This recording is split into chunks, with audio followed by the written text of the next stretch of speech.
Hello students, in today's video we'll be discussing about different motives. So there are two types of motives basically, the physiological motives and the social motives, which we'll talk about. तो physiological motives या जैविक अभिप्रेरक क्या होते हैं?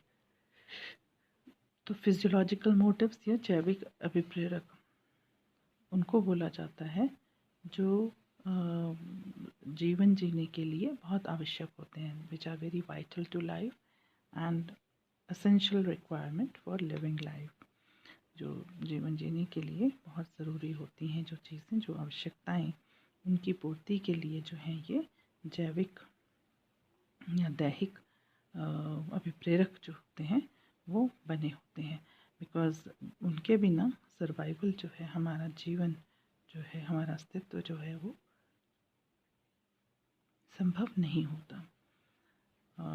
दे are also known as biological needs. इनको दैहिक आवश्यकताएं भी कहा जाता है, बिकॉज़ ये जो है इनका जो ओरिजिन है, इनका जो उद्गम है वो बॉडी की नीड से होता है। और हमारी जो बॉडी होती है वो बहुत सारे उसको पोषक तत्व चाहिए होते हैं अपनी ग्रोथ के लिए, कई तरह के सब्सटेंसेस चाहिए होते हैं अपनी ग्रोथ के लिए, और अपनी जो बॉडी है उसको मेंटेनेंस के लिए विभिन्न प्रकार के तत्व चाहिए होते हैं।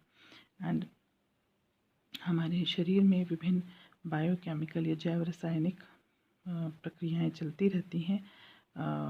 उसमें बैलेंस रखने के लिए भी बहुत सारी चीज़ों की हमारे शरीर को आवश्यकता होती है, क्योंकि जब बैलेंस बॉडी में रहेगा तभी हमारे शरीर की सारी जो भी प्रक्रियाएं हैं वो सुचारू रूप से चल पाएंगी। तो जैसे बॉडी का टेम्परेचर जो है वो एक पर्टिकुलर लेवल पे ही होना चाहिए, बहुत हाई नहीं होना चाहिए, बहुत लो नहीं होना चाहिए। उसी तरह से ब्लड जो है वो हमारा बहुत एसिडिक नहीं होना चाहिए, उसमें बहुत जो लेवल है एसिडिटी और एल्कलिनिटी का वो बैलेंस्ड होना चाहिए। उसी तरह से अगर जो ब्लड है वो बहुत कॉन्सेंट्रेटेड हो जाए तो भी हमारे लिए अच्छा नहीं है, और उसमें ब्लड शुगर लेवल जो है हमारे ब्लड में वो भी एक सीमा तक होनी आवश्यक है। उससे ज़्यादा और कम अगर हो तो भी प्रॉब्लम हो जाती है। तो अगर ये जो बैलेंसेस हैं बॉडी के वो ख़राब हो जाते हैं तो व्यक्ति जो है बीमार पड़ जाता है और उसकी जान को खतरा हो जाता है। तो विभिन्न प्रकार के हमारे शरीर को सुचारू रूप से चलाने के लिए अभिप्रेरक के मोटिव्स जो हैं वो बने हुए हैं, प्रकृति ने बनाए हुए हैं, जिससे हमारा शरीर अपनी फंक्शनिंग, अपने कार्यों को ठीक से कर पाए। तो जैसे सबसे पहले हंगर या भूख संबंधी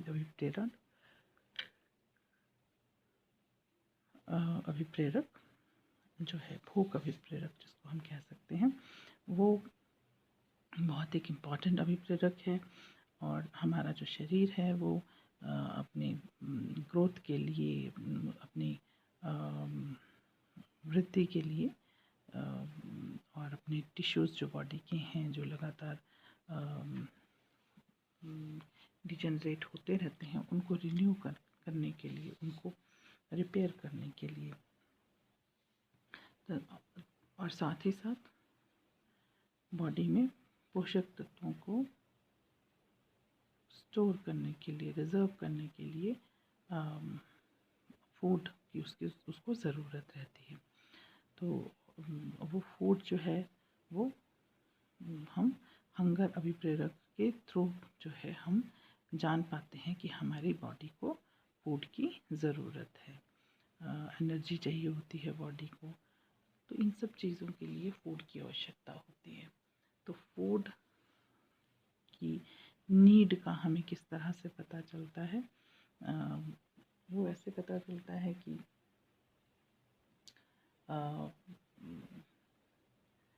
जब भी हमारे पेट में कॉन्ट्रैक्शन या सिकुड़न महसूस होती है या हमें वीकनेस महसूस होती है या हमें लगता है कि हमारा जो हमें थोड़ा सा डिज़नेस या चक्कर सा आ रहा है खाली पेट, तो देन हमें पता चल जाता है कि there is need to eat food. Hunger हमें उस वक्त महसूस होनी शुरू हो जाती है and tells us that we need our body needs food. Then कई बार कुछ ख़ास चीज़ों, कुछ ख़ास फूड्स की जो है वो ज़रूरत महसूस होती है। और कभी कभी बिना भूख के भी व्यक्ति जो है वो उन चीज़ों की तरफ आकर्षित हो जाता है, क्योंकि because of his preference of that particular food. तो एक तो जो है वो हम कब खाना खाते हैं, कब हमें भूख वाला जो भी प्रेरक है वो महसूस होता है, जब कॉन्ट्रैक्शन इन द स्टमक होती है या इस तरह से वीकनेस हम महसूस करते हैं, या फिर हमें हमारी पसंद का कोई फूड जो है वो दिखाई दे जाता है। अब after research it is been found कि जो हंगर ड्राइव है या भूख है वो हमें क्यों महसूस होती है, कैसे उत्पन्न होती है। तो कॉन्ट्रैक्शन ऑफ द स्टमक एक हमने कहा था। तो यहाँ पर कैनन और वॉशबर्न एंड कार्लसन ने 1916 में एक एक्सपेरिमेंट किया, जिसमें उन्होंने एक सब्जेक्ट को या एक व्यक्ति को जिसके ऊपर एक्सपेरिमेंट कंडक्ट कर रहे थे, उसको एक बलून जो है वो स्वॉलो करा दिया। मतलब बलून जो है उसके पेट में उसने घूंट लिया या डाल लिया, और इस बलून के साथ एक ट्यूब को अटैच कर दिया, जिसका एक एंड जो था वो ग्राफ बना सकता था, काइमोग्राफ बना सकता था। The balloon was filled with air, वो हवा से भर दिया गया था, हवा भर दी गई उसमें बलून में किसी यंत्र द्वारा मुंह के अंदर नली डाल के। And the experimenter was asked to press a key when he felt hungry, और जब उसको ये कहा गया सब्जेक्ट को कि जब तुम भूख महसूस करो तो तुम्हें एक बटन या की है उसको दबाना है। By this experiment they concluded that hunger is due to contraction in the stomach. तो इस एक्सपेरिमेंट से उनको ये पता चला कि जैसे वो बलून जो है उसमें सिकुड़न महसूस होती थी, तो उसी समय वो हंगर को महसूस कर रहा था या भूख महसूस कर रहा था। मतलब भूख की वजह से बैलून जो था वो उसमें सिकुड़न होती थी, उस पर प्रेशर पड़ता था, और फिर जो वो ग्राफ था दूसरी तरफ वो अटैच्ड जो था बैलून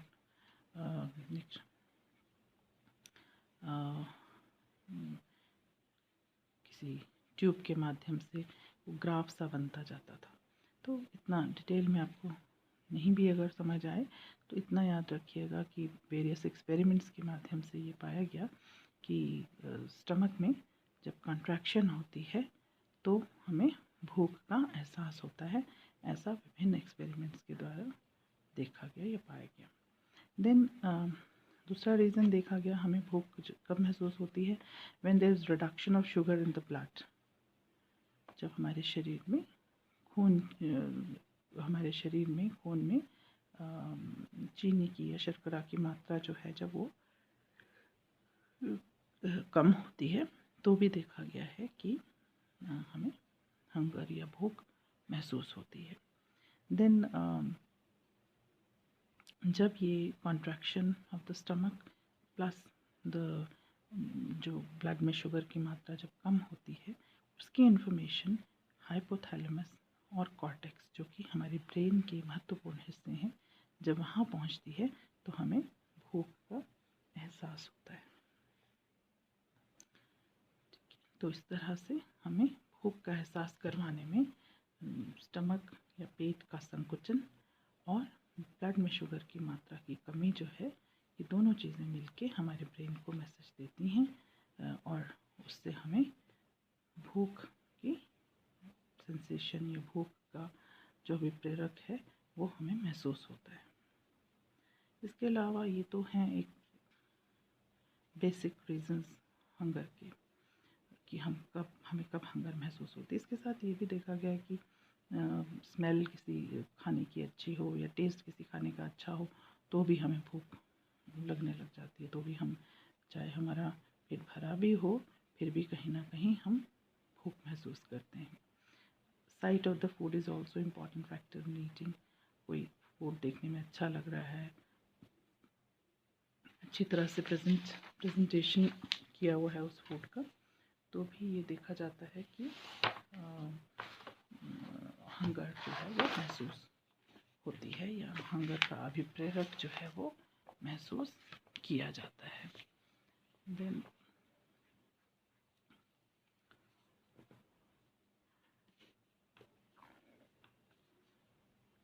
तो इस तरह से these are some of the important factors जिसकी वजह से हमें हंगर या भूख का अभिप्रेरक जो है वो महसूस होने में मदद होती है। और भूख का अभिप्रेरक क्यों इम्पॉर्टेंट है?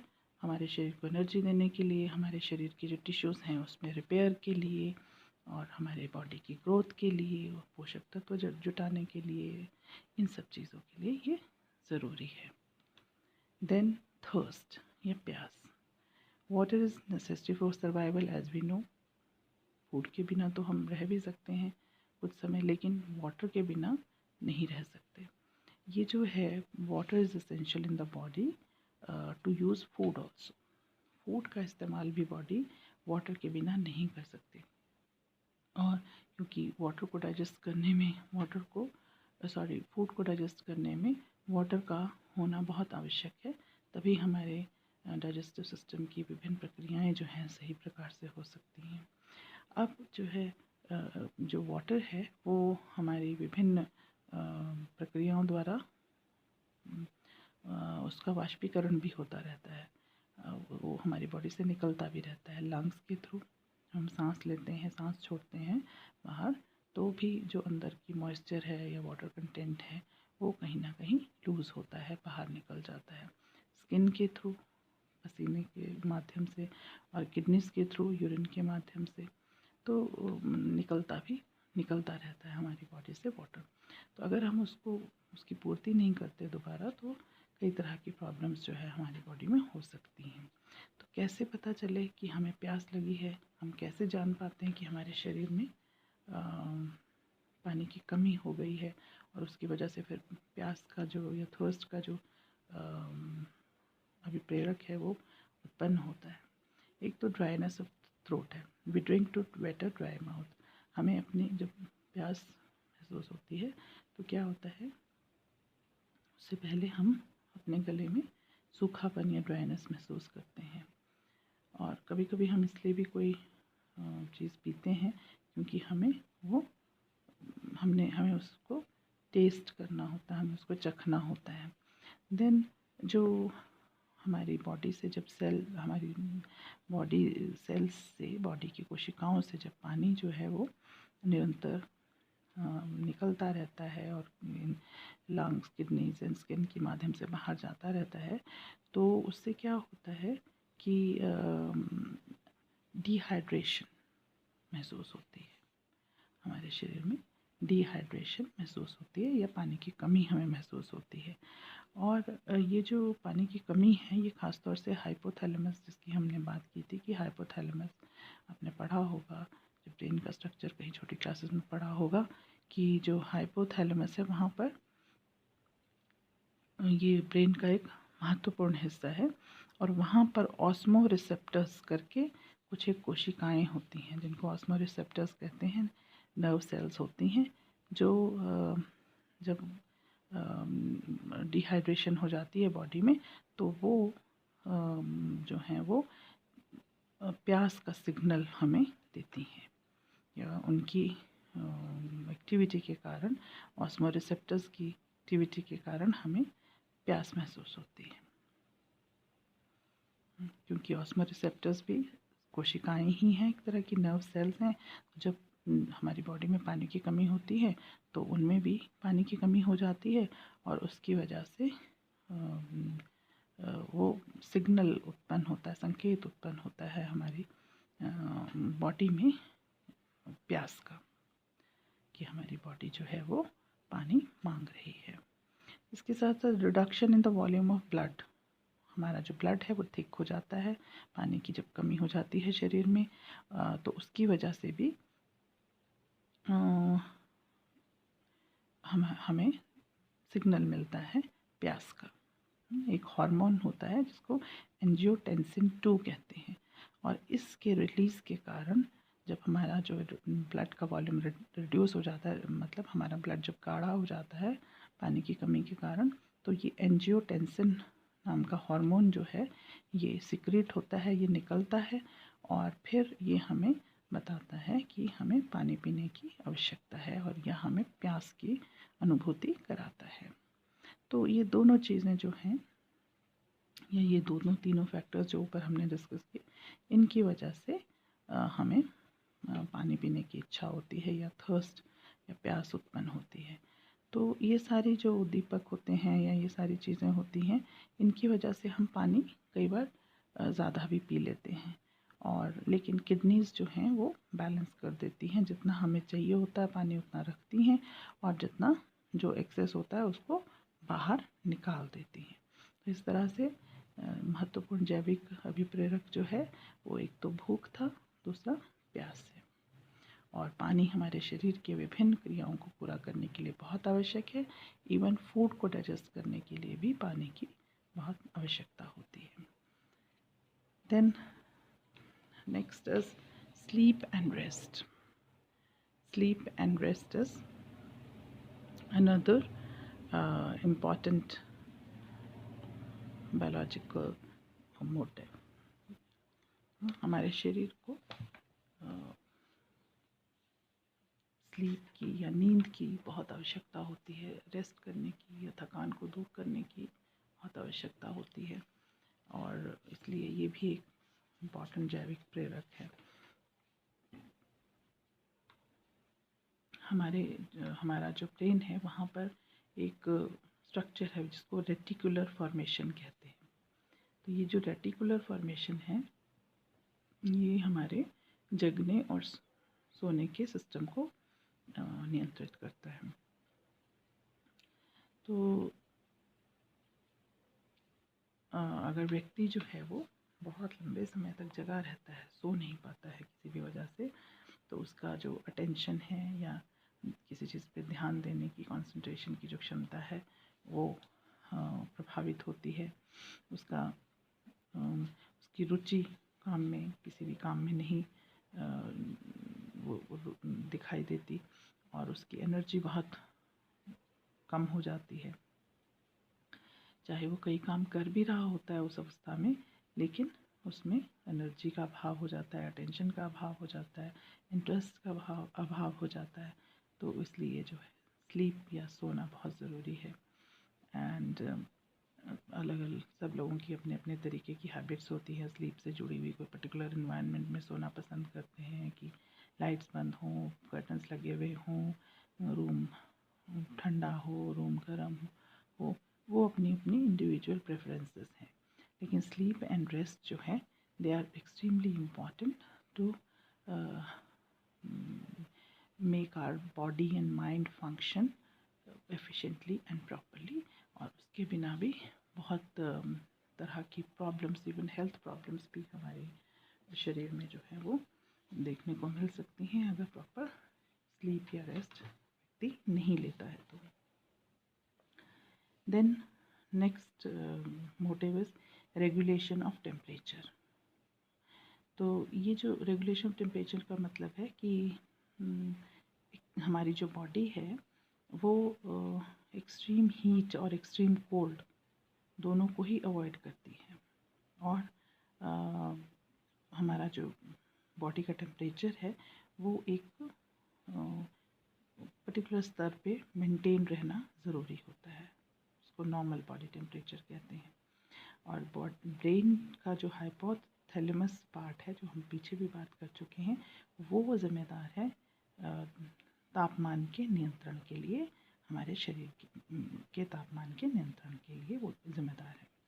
तो जब भी बॉडी का टेम्परेचर जो है वो नीचे गिरता है, whenever it dips down the normal body shivers so as to produce heat. तो हमारी बॉडी में क्या होता है, जब हमारा बॉडी ठंडी हो जाती है तो हम कंपकंपी हमारी बॉडी में उत्पन्न होती है। और जब गर्मी होती है, ज़्यादा टेम्परेचर हो जाता है बॉडी का, तो पसीना आता है ना।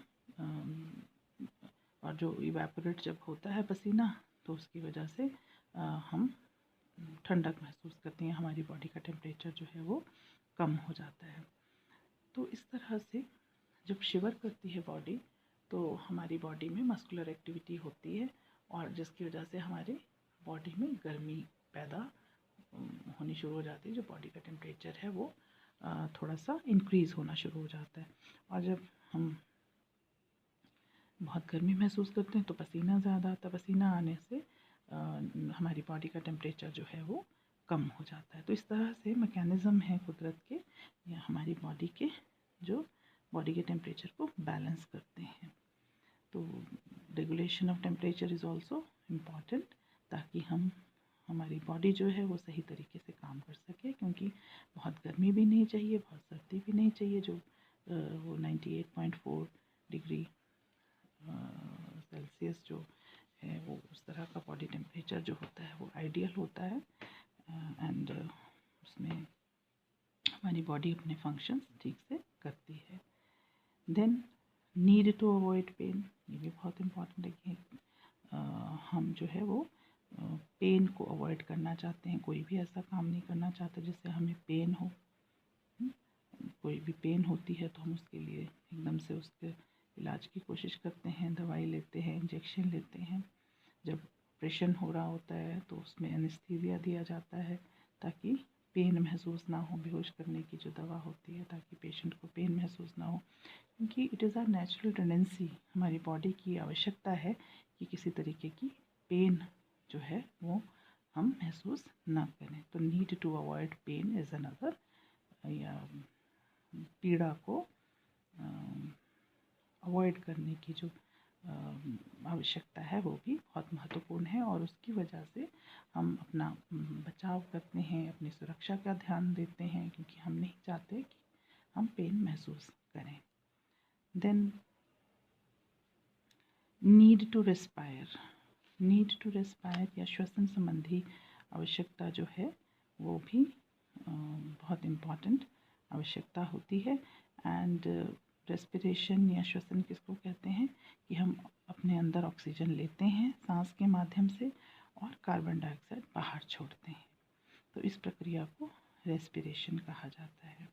और this is also very important, हमारी सर्वाइवल के लिए बहुत आवश्यक है, बिकॉज़ इसकी वजह से ही हम जीवित रह पाते हैं। सांस लेने की वजह से ही जो हमारे बॉडी की कार्बन डाइऑक्साइड है, विभिन्न प्रक्रियाओं के कारण जो उत्पन्न होती रहती है, विभिन्न जैव रासायनिक प्रक्रियाओं के कारण वो बाहर आ जाती है, जो कि हमारे लिए अच्छी नहीं है अगर वो बाहर ना आए। और दूसरा ये इसकी वजह से जो फूड से एनर्जी या बनने की जो प्रक्रिया है वो भी हेल्प करता है रेस्पिरेशन। तो इसलिए बहुत आवश्यक है हमारे जीवित रहने के लिए रेस्पिरेशन की या सांस लेने की प्रक्रिया। तो ऑटोमेटिकली ही ये होती रहती है, लेकिन कभी कोई इमरजेंसी सिचुएशंस में जहाँ सांस ना आए तो हमें इसकी ज़रूरत महत्व जो है तब पता चलता है, जब ऑक्सीजन के थ्रू ऑक्सीजन आर्टिफिशियली बाहर से देनी पड़ती है, और सांस को सुचारू रूप से चलाने की जो है हेल्प इस तरह से की जाती है। तो ये जो है बहुत इम्पॉर्टेंट है, ऑटोमेटिकली ये चलता रहता है हमारे बिना किसी एफ़र्ट के, और बहुत ज़्यादा महत्वपूर्ण है हमें जीवित रखने के लिए, जैसे कि आप सभी जानते हैं। देन नीड टू एक्सक्रीट, जो हमारे अपशिष्ट पदार्थ हैं बॉडी के, जो वेस्ट है उसको बाहर निकालने की भी जो प्रक्रिया है, या वो उसका जो महत्व है वो बहुत अधिक है। जो भी हमारी बॉडी में वेस्ट प्रोडक्ट्स हो जाते हैं, जो भी हम फूड खाते हैं, उसके बाद उससे जितने भी पोषक तत्व है वो बॉडी अपनी डाइजेस्टिव सिस्टम के थ्रू, पाचन क्रिया के थ्रू वो निकाल लेती है, और जो वेस्ट होता है उसको बाहर फेंक देती है।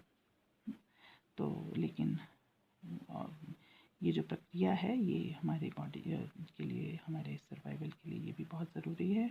अदरवाइज़ जो है वो हमारी बॉडी में विभिन्न पॉइजन्स या टॉक्सिन्स बन जाएंगे उस सड़े गले पदार्थों के, जो कि हमें नहीं चाहिए या जो वेस्ट है। तो इसीलिए बॉडी जो है यूरिन के फॉर्म में उसको बाहर निकालती है, वेस्ट को पसीने के द्वारा निकालती है, और हमारे फीकल मैटर के थ्रू जो है उसको बाहर निकालती है। तो इस तरह से ये कुछ एक अभिप्रेरक हैं जो हमें सर्वाइवल के लिए बहुत इम्पॉर्टेंट है। इनको जैविक या दैहिक अभिप्रेरक कहा जाता है, क्योंकि इनके बिना हमारा सर्वाइवल या हमारा अस्तित्व या हमारा जीवित रहना संभव नहीं है। तो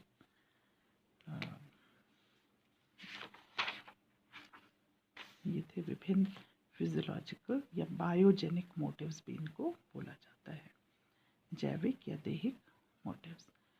नेक्स्ट कैटेगरी ऑफ मोटिव्स जो है दैट इज सोशल मोटिव्स, उसको हम नेक्स्ट लेक्चर में